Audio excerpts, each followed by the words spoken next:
I'm really excited about this next build. This one, it's top water, so I get really excited about top water. We're going to build us a double buzz bait.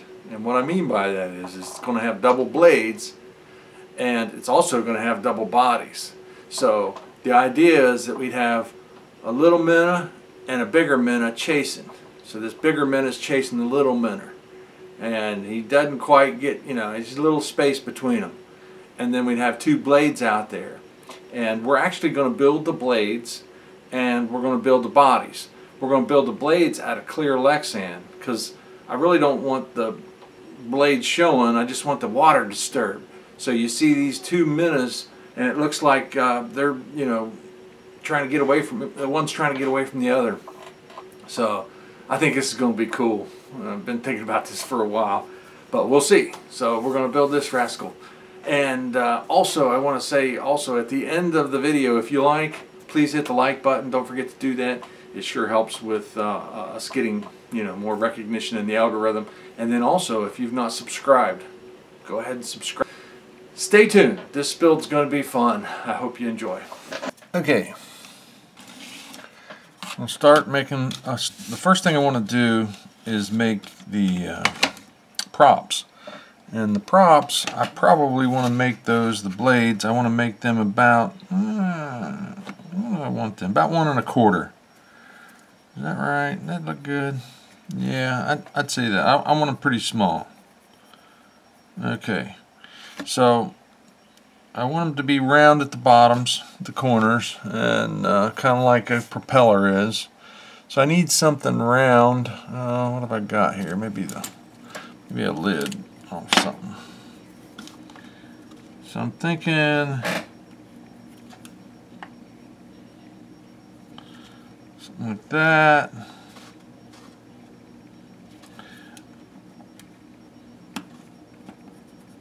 Something like that. So nice round bottoms.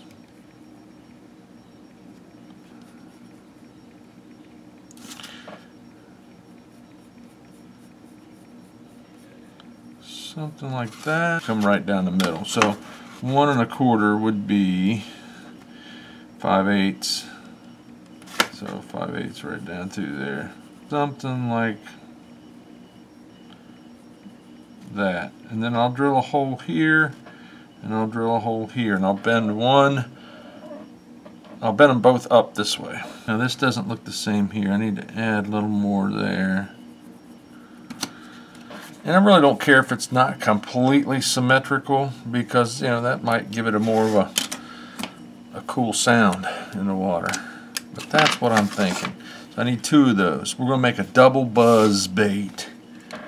A double buzz. Alright. Okay, I'm working with 40 thousandths polycarbonate. Don't make the mistake of trying to do that with acrylic. There's some products out there that'll just crack if you're trying to cut them with scissors. It's not that you couldn't use acrylic to make your blades, but you'd probably have to cut it with a grinding wheel like I'm doing here when I do my touch-up, and you probably would have to heat it to bend it. You know, put it in the oven on a cookie sheet and get it good and warm. Alright, I think we need to copy that now.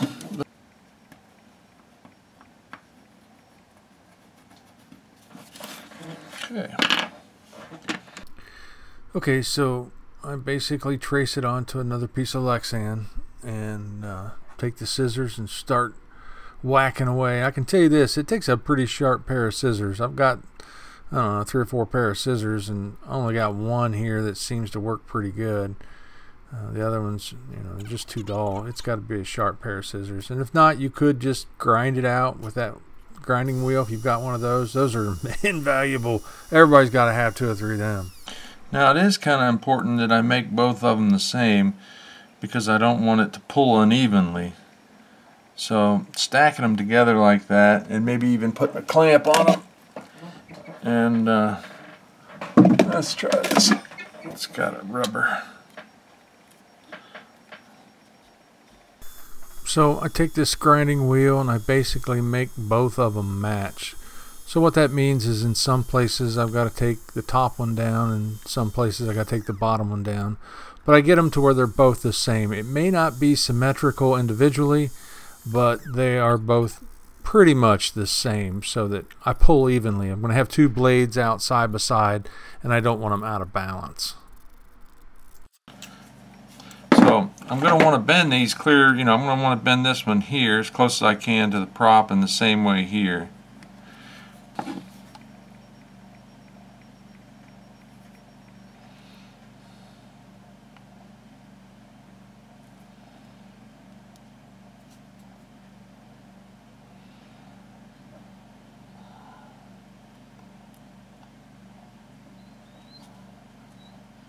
Now as I'm bending that, I grab down close, but I'm kind of letting go and re-grabbing so I don't pull it and tear it. Now I'm going to want one of these to bend one way and one to bend the other, so I get a rotation. And we might as well take this plastic off. We don't need it on there anymore. So I want it to bend, let's say I bend this one this way.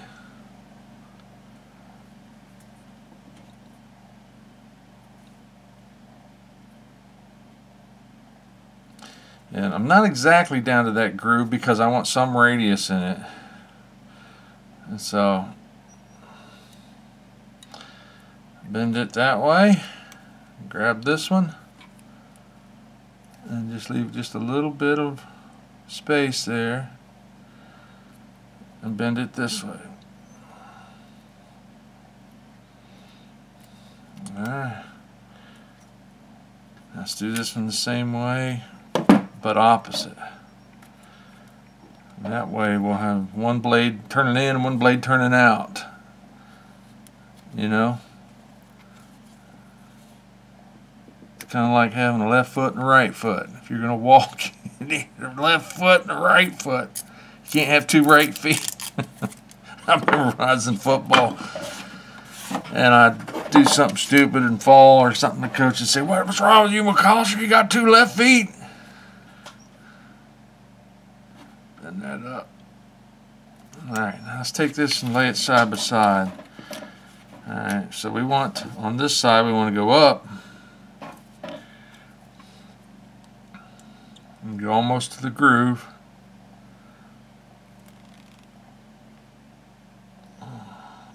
And we're trying to bend it 90 degrees, but it's going to flex back some.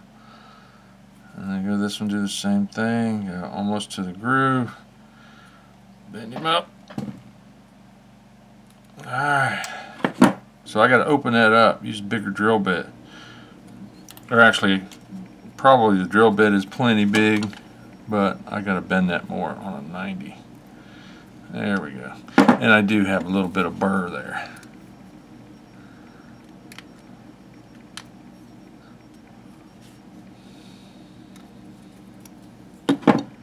If you guys hear me wheezing, kind of a mouth breathing, it's okay. I'm not gonna die.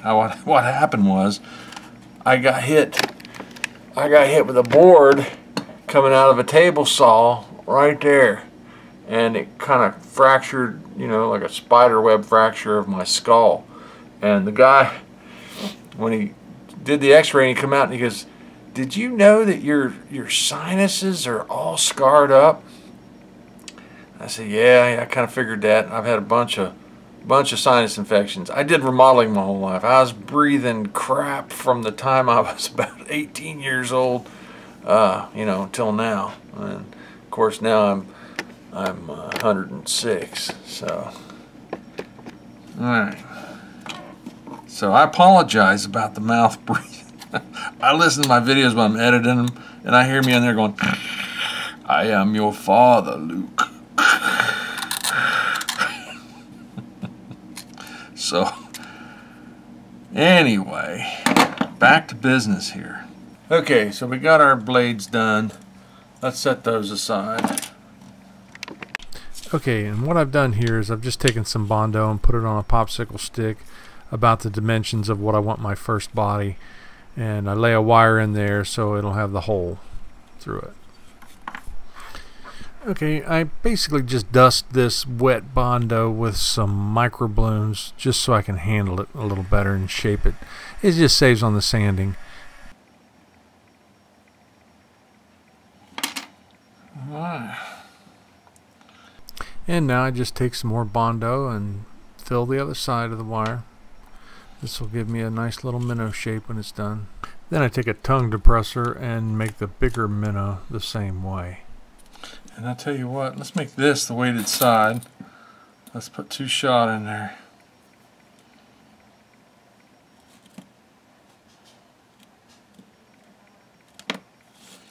Okay.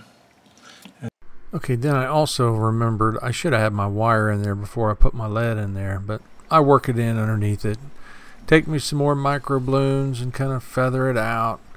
Get the shape more minnow shaped, and then of course hit it with a heat gun there a little bit so I can fire it off pretty quick. I actually put a little Vaseline on that tongue depressor first.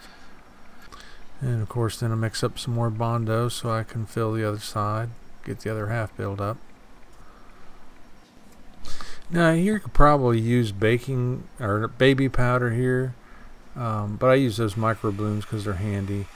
And then I go through the same process, hit it with the heat gun, get her down to the shape I want, start whittling, get that thing carved up to look like a minnow.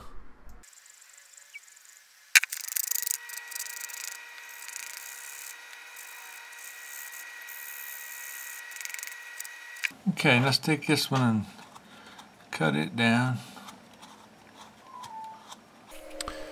Okay, now I didn't realize it when I built this thing. I added weight to the little one in the front. That was unnecessary. It's going to be locked down on the wire, and I was thinking it would rotate, but it's going to stay fixed. Okay, we've got our 2 bodies, the little one for the front and the back one for the for where the hook will go, for the bigger one. And I've got them sanded down where they're ready to do a little shape, a little detailing. And the idea behind this is that, you know, we would have a couple arms coming off the small one, and, you know, these 2 arms bent back with some blades on it. And this is where this wire would attach to this wire going through here. And the idea behind this is that these are able to self-level. If it ends up going through the water like that, you know, we're going to have to do something different. But I think if I make this and insert it into here so that the 2 arms stick out with blades on them, it'll self-level and come to the surface, I think. So we shall find out. And the idea behind weighting this back one anyway is that whenever you're reeling it in, or when you cast it, if it lands upside down, this body will self-right itself. So there won't really be an upright position for the bait. It'll either way it lands, it'll be right. So that you don't have to worry about it, you know, landing upside down and having to roll over and right itself. It'll basically be fished either way it hits. That's my hope. So at this point, I think what we need to do is add a little detail, maybe throw some eye sockets on and a gill plate, and I think that'll be good. Here's my back.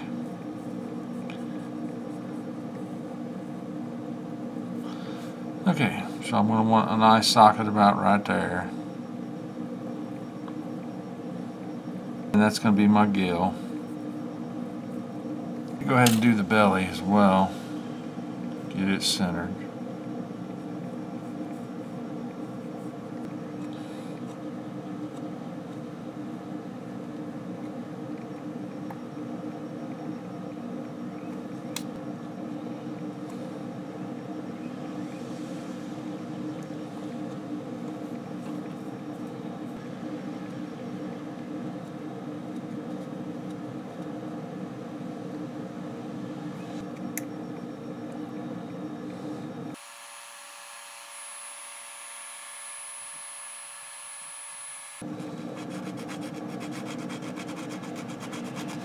Alright, now let's make a wire. Let's do this. Let's find the center of this thing.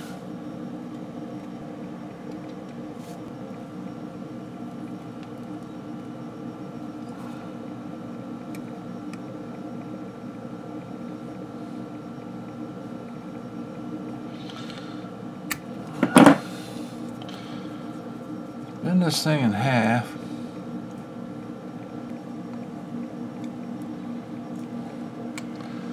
Okay, I like that. So now we need to cut a little groove. Probably go like that right there. Yeah, come back here where it's a little bit stronger. So right there. Now if you look closely here, you can see when I cut into this part, you'll see the lead. So I'm removing most of the lead that I put in there. I really didn't want it anyway, so it worked out good. That's got it right there. Yeah.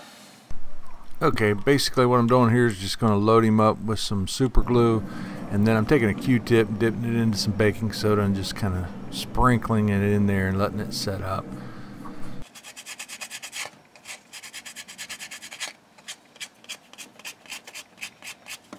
Right there. So I want to come out about that far. I'm going to make a mark. Come around here.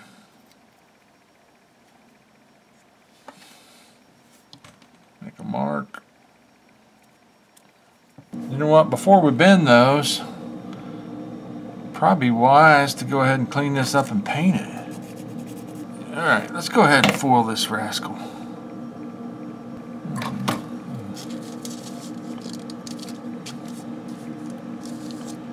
See, we're probably going to want them to go that way, aren't we?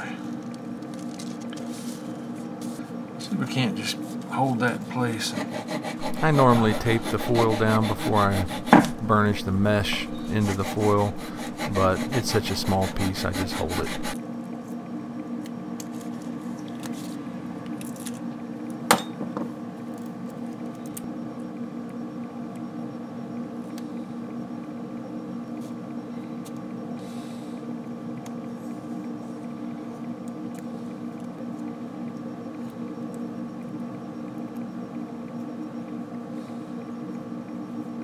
We don't want it in the eye socket anyway, so let's just cut that out.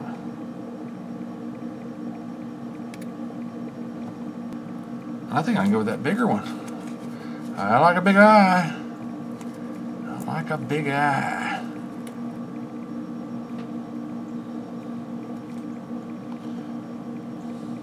Okay, that's gonna look good. Alright. Now I'm going to encapsulate this in the clear resin, so I'm not going to worry so much about adding the glue to it. Alright. That's not what I want. What do I want here? Here we go.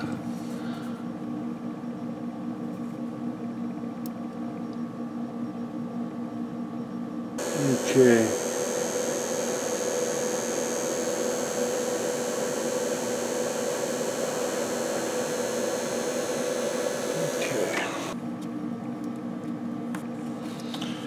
Okay, now we want to give this guy some scales too.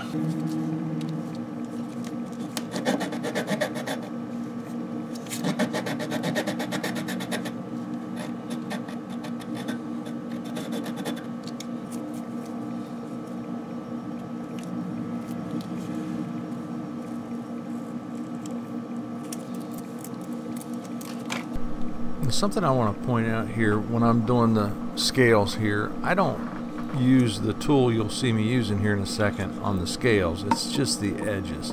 I push the scale section down with just my fingers, and I push really hard so I want it to stick. Okay, then I go ahead and put a couple eyes on and make sure everything's going pushed down good on the edges.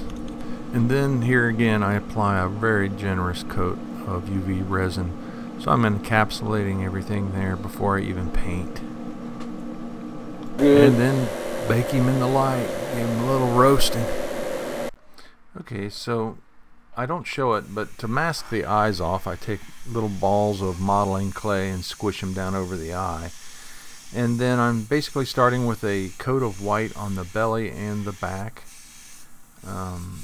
Later I kind of regret putting the white on the back. It wasn't necessary, but it didn't hurt anything. So I ended up starting with the nose there and doing a little pink. I love that fluorescent pink. I hit that nose section and maybe just a little bit around the gills where they're going to start. And even sometimes I'll put a little spot at their butt. Okay, and then I basically just top him off on the back with some black, some transparent black. And again here, I wish I hadn't put the white on the back. You get a more translucent effect. This is a transparent black, and but it still looks beautiful. You'll see after we clear coat it here, it looks beautiful. Then I take a real fine brush and put a little red at the gill plates, and I do this on both bodies. Yeah, I like it. Uh-oh. I'm not exactly... I didn't get my back and belly marked correctly. I'm a little bit off, but I don't think it'll matter. Buzz baits are buzzing by. But man, that's looking good, isn't it? Huh? It's got that big minnow chasing the little minnow. It's gonna get him. Gonna have a couple blades out here just a buzzing and plopping. Man. Alright, we put some marks on there. Yeah, they're still there, there, and there. Go ahead and bend those. One thing you want to make sure of when you bend these wires is that you're bending it parallel to the main shaft. You can tweak it later, of course, but you want it at 90 degrees and parallel. It's pretty symmetrical. Okay. That rascal nice and clean. Okay. If we're to put our needle nose on there, tight like that, and make a mark right there, that would be a good place to bend it. It'd give us a little bit of play. How about there? Yeah, I like that one. Let's do the same thing. Good and tight. Let's make a mark. There. Let's come back down there, grab a hold of it, let's bend him down. And then let's cut him off, match the other. Okay.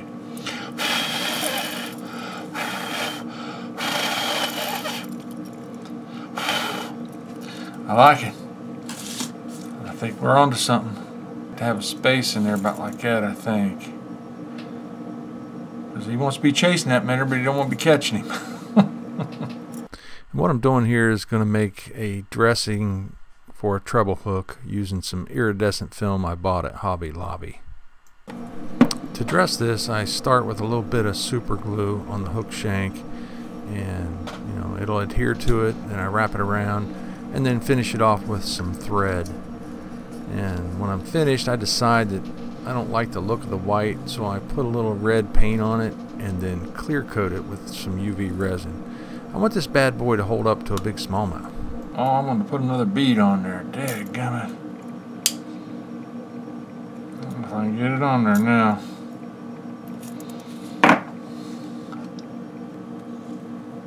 Yeah, got it on there.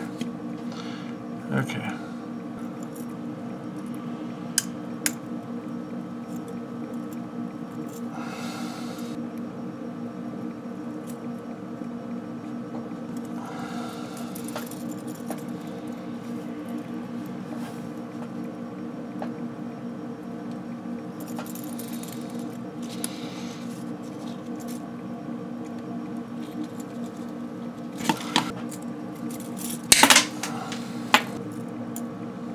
We got her. Ready to test. Okay, we've got him all finished up here, and as you can see, this back hook, its body is free to rotate. So my hope is that because this is fixed, it'll plane this way, and this body will right itself. You know, it's weighted. So let's go find out.